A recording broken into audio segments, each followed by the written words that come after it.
നമസ്കാരം. Raf talk ഫുട്ബോളിലേക്ക് എവർക്കും സ്വാഗതം.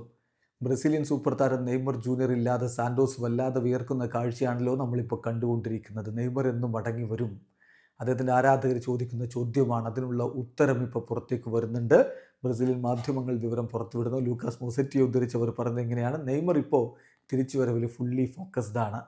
നേരത്തെ അദ്ദേഹം സ്വന്തം സ്റ്റാഫിനെ വെച്ചാണ് ട്രെയിനിങ് നടത്തിയിരുന്നെങ്കിൽ ഇപ്പോൾ സാന്റോസ് ക്ലബ്ബാണ് അതിൻ്റെ മുഴുവൻ ഉത്തരവാദിത്വവും ഏറ്റെടുത്ത് സൂപ്പർവൈസ് ചെയ്യുന്നത്. മെഡിക്കൽ സ്റ്റാഫിനോടുകൂടെ അദ്ദേഹം വർക്ക് ചെയ്യുന്നു. നന്നായിട്ട് നെയ്മർ ജൂനിയർ എക്സലൻ്റ്ലി റെസ്പോണ്ട് ചെയ്യുന്നുണ്ട്. അദ്ദേഹത്തിൻ്റെ റിക്കവറി ഓൺ ട്രാക്കിലാണ്. നെയ്മർ ഇപ്പോൾ ദിവസവും 2 ഷിഫ്റ്റാണ് ട്രെയിനിങ് നടത്തിക്കൊണ്ടിരിക്കുന്നത്. അദ്ദേഹം റിക്കവറി നല്ല രൂപത്തിൽ മുന്നോട്ട് പോകുന്നു. ഇങ്ങനെ പോവുകയാണെങ്കിൽ expected to return between late May and early June. അതായത് ലേറ്റ് മെയ്യോടുകൂടി, ഈ മാസത്തിൻ്റെ അവസാനത്തോടുകൂടിയോ അല്ലെങ്കിൽ ജൂണിൻ്റെ തുടക്കത്തിലോ നെയ്മർ ജൂനിയർ തിരികെ എത്തുമെന്നാണ് പ്രതീക്ഷിക്കുന്നത്.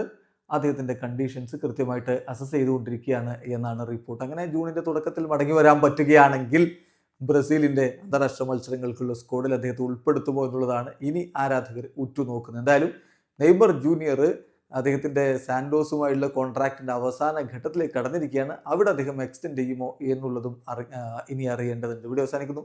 ഫുട്ബോൾ ലോകത്തെ കൂടുതൽ വിശേഷങ്ങളുമായി റാഫ് ടോക്സ് കൊണ്ടുവരാം.